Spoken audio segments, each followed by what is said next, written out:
정부가 올 5일까지 완화된 사회적 거리 두기를 연장한 가운데 곳곳에서 긴장을 늦추는 모습이 목격되고 있습니다. 당국은 이르면 내일 다중이용시설에 대한 상세 운영 수칙을 발표할 예정입니다. 네, 신규 확진자 수는 눈에 띄게 줄었지만 해외 유입 사례가 잇따르고 있어 방역 당국이 긴장을 늦추지 않고 있습니다. 관련 내용 천은미 이대 목동병원 호흡기내과 교수와 함께 짚어봅니다. 어서 오세요. 안녕하십니까? 어서 오십시오. 예. 자, 교수님 요즘 신규 확진자, 국내 확진자는 10명 안팎으로 수는 안정적이다. 하지만 안심할 수 없다. 이렇게 계속 저희들이 이야기를 하고 있는 상황인데요. 해외 유입은 계속되고 있고 어제 방역 당국 특히 정은경 본부장이 2차 유행 가능성 이야기를 했습니다. 올 겨울철 이야기죠.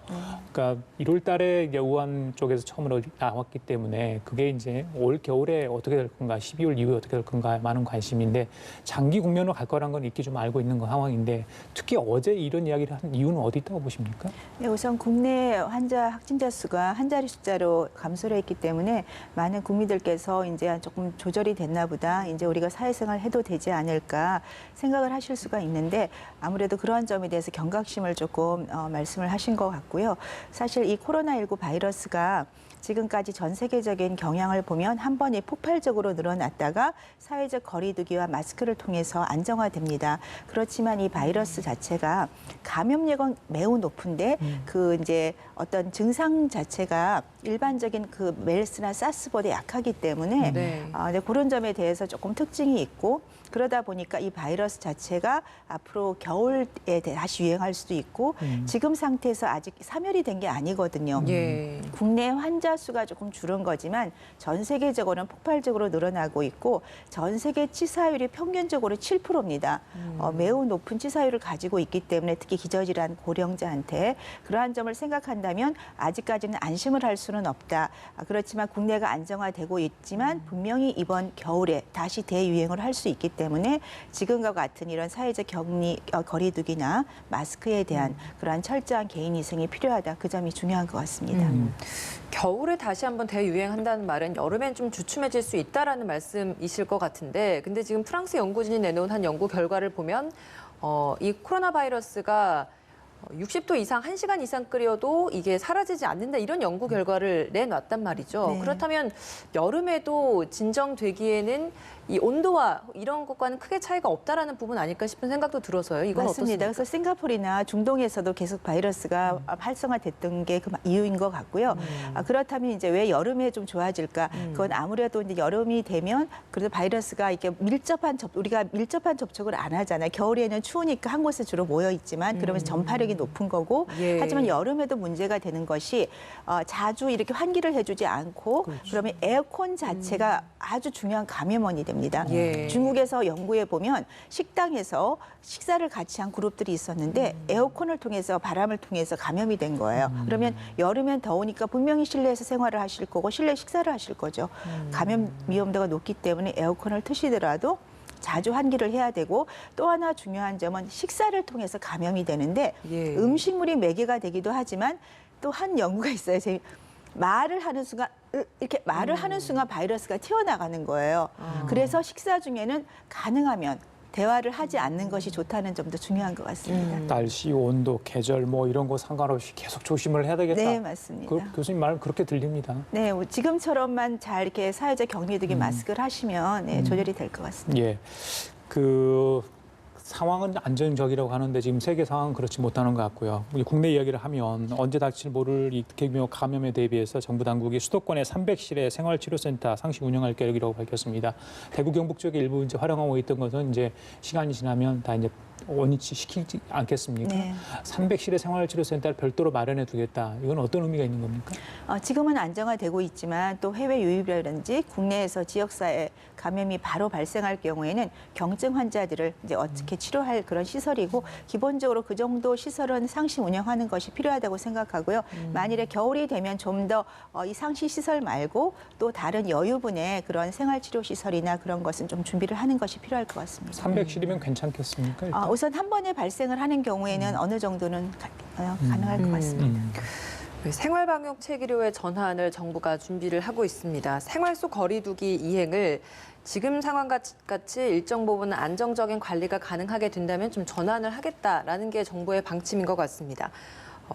사회적 거리두기라는 게 사실 그럼 사회적 거리두기 기간이 좀 어느 정도 지속되고 나면 그 후부터는 그냥 평소처럼 그러니까 코로나 바이러스가 발생하기 이전처럼 돌아갈까라는 의문을 생각을 갖는 분들도 있지만 일부 전문가들께서는 일상이 이제 사회적 거리두기, 이런 생활 속 방역 이런 것들이 일상이 돼야 한다 이런 이야기도 있더라고요. 이건 어떻습니까? 네, 우선 코로나19에 대한 정말 효과적인 백신이 나오기 전까지는 이 바이러스가 한 명도 발생을 안 해야지 종식이 된 거거든요. 근데 그건 거의 불가능하다고 생각합니다. 그렇기 때문에 우리가 사회적 거리두기 지금 이제 항상 산에 등산을 가도 거리를 두고 걸으세요.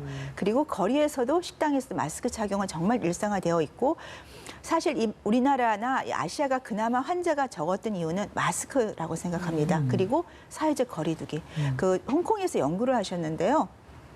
2009년에 마스크를 착용했더니 독감이 11%가 감소를 했는데 이번에 사회적 거리두기 그러니까 44%가 감소한 거예요. 예, 그만큼 이 두 가지가 우리가 코로나19를 감염의 전파에 매우 중요한 방역이라고 할 수 있습니다. 예. 자, 어제부터 이제 안화된 사회적 거리두기가 실시가 되고 있죠. 5월 5일까지입니다. 특히 이제 유흥 체육 교육 학원 4개 밀집 시설에 운영 중단 권고 내렸는데 조금 더 해제를 할 수 있고 그 대신에 방역 지침을 준수를 해달라고 했는데 방금 저희 취재 기자의 리포트를 보셨겠지만 젊은이들 많이 찾는 홍대거리 한밤인데도 많은 분들이 나와서 글쎄요 그 전주와 비교했을 때 어떤지 모르겠습니다만 일단은 많은 분들이 이전과 다른 모습을 좀 보였습니다. 걱정되는 부분도 있는데 어떻습니까? 이 안화된 사회적 거리에 대해서는. 우선 이제 클럽이라든지 또 실내 체육시설 그런 경우 밀폐된 공간이거든요. 그런데 이제 문제가 이 10대하고 20대가 우후 증상이 매우 많은데요. 사실 어떤 특수 계층이에요. 임산부 같은 경우는 88%가 무증상이랍니다. 증상을 전혀 못 느끼는데 예. 검사를 해봤더니 나오시는 것. 그렇다면 지금 20대, 10대들이 모이는 클럽이나 이런 체육시설 같은 데는 많은 분들이 증상이 없다는 거죠. 하지만 감염을 시킬 수 있기 때문에 사실은 이게 조금 풀리더라도 저는 클럽이라든지 유흥시설에 대해서는 조금 더 자제 기간이 필요하다고 생각이 들고요. 이게 백신이 나올 때까지는 우리 20대 청년분들은 조금 그런 유흥시설 이용은 자제해 주는 것이 좋을 것 같습니다. 때문에 정부도 이 4대 밀집 시설에 대해서 운영 중단 권고는 해제했지만 거기에 따른 새로운 운영 재개 수칙을 만들어서 내일 순차적으로 발표를 한다라고 했습니다. 네. 40종이 넘는 시설에 대해서 발표를 한다라는 것 자체가 좀 이렇게 좀 구분을 해서 업종별 환경에 맞춰서 좀 구체적으로 세분화시켜서 발표한다라는 이야기일 것 같은데 좀 보시기에 실효성 면에서는 어떻게 좀 생각을 하십니까? 그래서 일반인들이 그걸 다 인지하기는 좀 어려울 것 같아요. 그래서 저는 그냥 개인적으로 지금 사회적 거리두기, 마스크, 개인위생 그게 가장 중요하고요. 세부 사항은 그 이제 어떤 장소마다 조금씩 세부 사항이 들어갈 것 같습니다.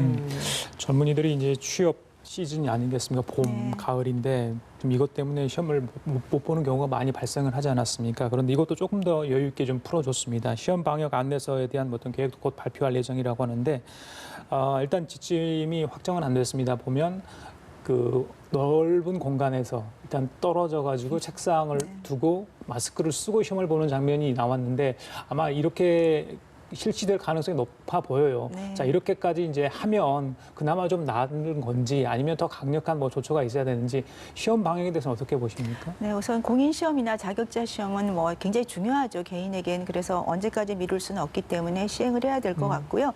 네, 지난번처럼 개방된 공간에서 거리를 두고 마스크를 쓰고 시험을 보는 것은 무방할 것 같습니다. 왜냐하면 발열 체크도 충분히 하실 거고요. 그래서 그런 식으로 이제 시험을 보면 좋은데 한여름에는 어렵기 때문에 8월이나 7월 말이나 8월 같은 경우에는 시험을 조금 제한하는 게 좋을 것 같아요. 실내에서 보는 거는 조금 위험할 것 같습니다.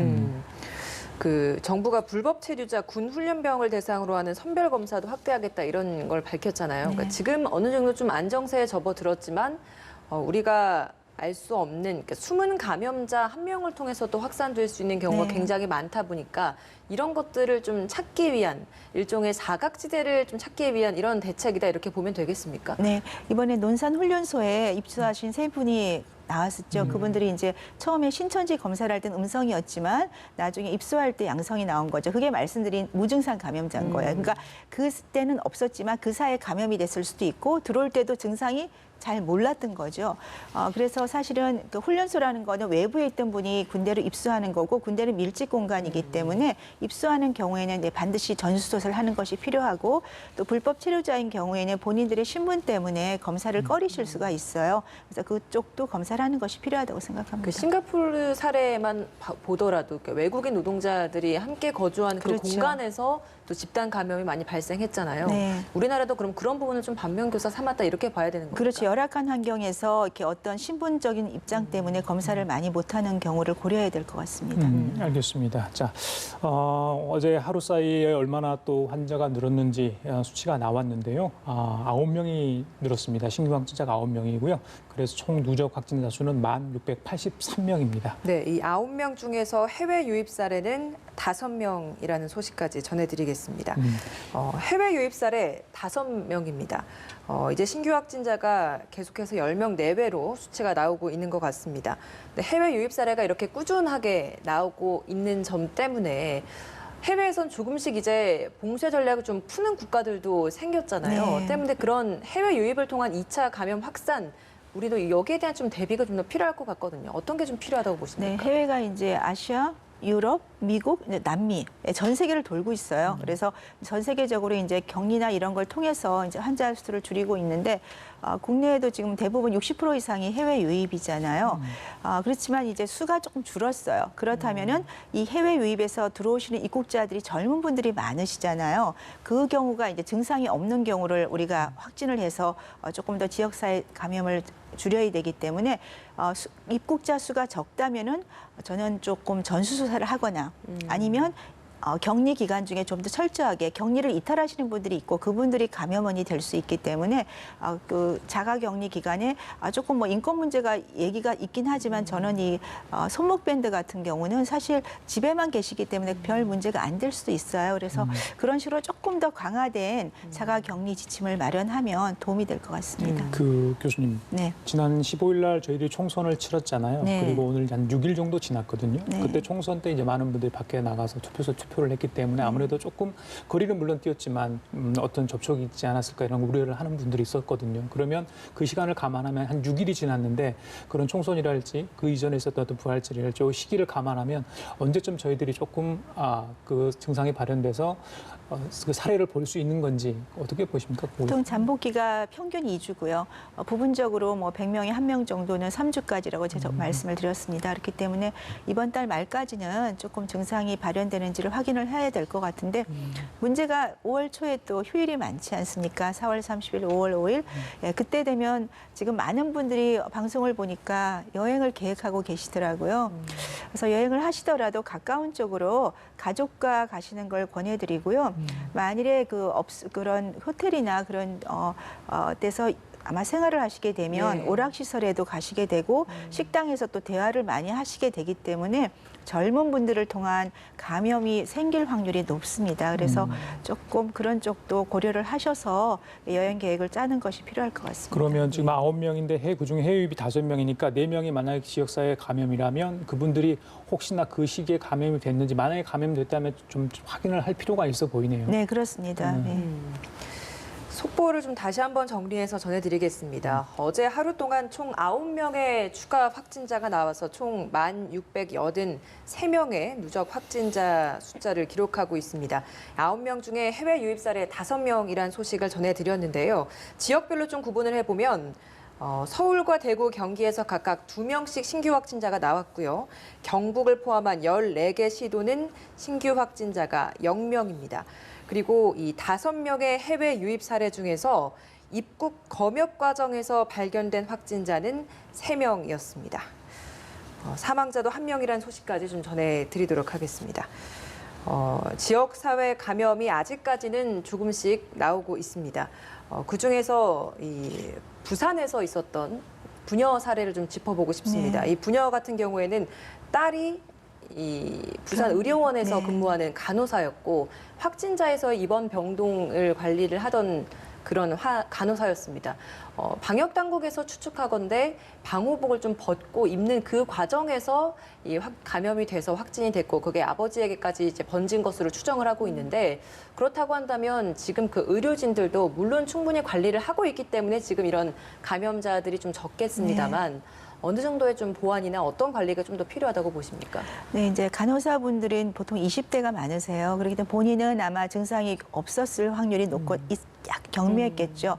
근데 그분들이 이제 아버님한테 고령자한테 감염이 되니까 증상이 나타나셨습니다. 조금 아쉬운 것은 따님이 이제 간호사 일을 하고 계시고 환자를 보셨기 때문에 아버님이 초기 증상이 있었다면은 조금 의심을 하셨으면 조금 빨리 발견을 했을 거고 네, 지역 사회로 이제 전파나 그런 우려가 없었을 거라고 생각이 듭니다. 그래서 병원에서 이제 이런 코로나19 환자를 보시는 의료진들께서는 증상이 있거나 혹시 가족 중에 고령자가 있는 경우는 검사를 정기적으로 조금씩 한번 해보는 것도 방법일 것 같고 그 가족분들 중에서 증상이 나타나는 경우는 절대로 어떤 그거에 대해서 고려를 좀 하고 내가 증상이 있으면 감염의 위험이 있구나 검사를 하시는 것이 필요할 것 같습니다. 예. 확진자 중에는 산모와 신생아 확진도 전국적으로 여러 건 있었습니다. 그런데 최연소 신생아로 저희들이 예전에 보도를 했던 것 같아요. 생후 27일 된 신생아가 있었습니다. 엄마도 물론 확진자인데 이 관련해서 조금 그 병원에서 해당 병원에서 좀 조사를 해봤던 것 같아요. 그랬더니 이 신생아의 바이러스 배출량이 엄마보다 최대 100배나 많았다는 내용입니다. 이 신생아가 어떻게 성인보다 이렇게 바이러스 검출량이 많았을 수 있는지 어떤 의미가 있는 겁니까, 이거는? 우선은 이제 바이러스 자체가 아까 그 증상이 없는 경우, 그러니까 환자가 감염이 됐을 때 한 이틀 전부터 나오는 바이러스 양과 치료가 됐을 때 나오는 바이러스 양이 활동할 때랑 거의 유사할 정도로 많이 나온다고 되어 있습니다. 그렇기 때문에 이 아이도 그러니까 아이가 이제 면역 상태가 사실은 아이들은 더 좋거든요. 네. 그러다 보니까 바이러스 검출이 더 많이 나올 수도 있는 것 같아요. 그래서 우리가 또 특히 이 아이 같은 경우는 엄마한테 수직 감염이 됐을 확률보다는 그러니까 접촉 감염일 확률이 훨씬 높거든요. 수직 감염은 그 연구에서 조금 흔히 오지 않는 걸로 되어 있습니다. 그렇기 때문에 아마 아이는 이제 계속 세포가 엄청 재생이 빠르고 그러니까 면역 체계가 형성이 되는 과정이었기 때문에 조금 바이러스가 더 많이 나오지 않나 그렇게 생각을 하고 있고 연구가 더 필요할 것 같습니다. 그러니까 상식적으로 바이러스가 많으면 더 아이가 고통을 받지 않을까 이런 생각도 해보는데 이 아이에게는 그 모유 수유만 했다고 그래요. 네. 바이러스 치료제보다는 그것만으로 해서 10여일 보름 정도 치료를 받고 완치가 됐다 했거든요. 방금 말씀하신 아이의 면역력이 높다. 또 모유에 들어있는 어떤 그 면역 성분이 그런 작용을 하지 않았나 이런 생각도 해보는데 맞습니까? 네, 그럴 수도 있고요. 그러니까 모유에서도 분명 뭔가 좋은 성분이 있겠죠. 그리고 어머님이 지금 걸리셨기 때문에 어머님 몸에서 낫고 있잖아요. 그 항체가 또 아이한테 갔을 수도 있죠. 예, 그리고 아이도 스스로 몸을 낫게 하는 항체 형성이 되고 막 그것이 복합적으로 가서 좋아진 것 같습니다. 방역 당국은 코로나19 확산의 최대 고비가 4월 말부터 5월 초까지인 그러니까 황금 연휴가 그 시기에 또 있잖아요. 네. 그 시기라고 보고 있습니다. 아무래도 갑갑했던 국민들께서도 조금씩 그 시기에 휴가를 좀 내셔서 어딘가 국내라도 좀 돌아보고 싶은 그런 마음도 있을 것 같아요. 하지만 안 되잖아요. 국민들께 좀 당부의 한 말씀 좀 부탁드리겠습니다. 네, 저 해외여행은 안 가시는데 국내는 좀 다니고 싶을 텐데요. 예. 말씀드렸듯이 이제 그런 호텔이나 휴양지를 가시게 되면 많은 분들이 모이시게 돼요. 그러다 보면 증상이 없는 분들에 의해서 감염이 되실 수 있기 때문에 가시더라도 가족 단위로 좀 소규모로 가시고 가능하면은 이렇게 많은 사람이 모이는 장소보다는 그냥 소규모로 식사나 그런 모임을 갖는 것이 필요할 것 같습니다. 그래요. 알겠습니다. 지금까지 천은미 이대 목동병원 호흡기내과 교수와 함께 얘기 나눠봤습니다. 오늘 말씀 잘 들었습니다. 감사합니다. 감사합니다. 네.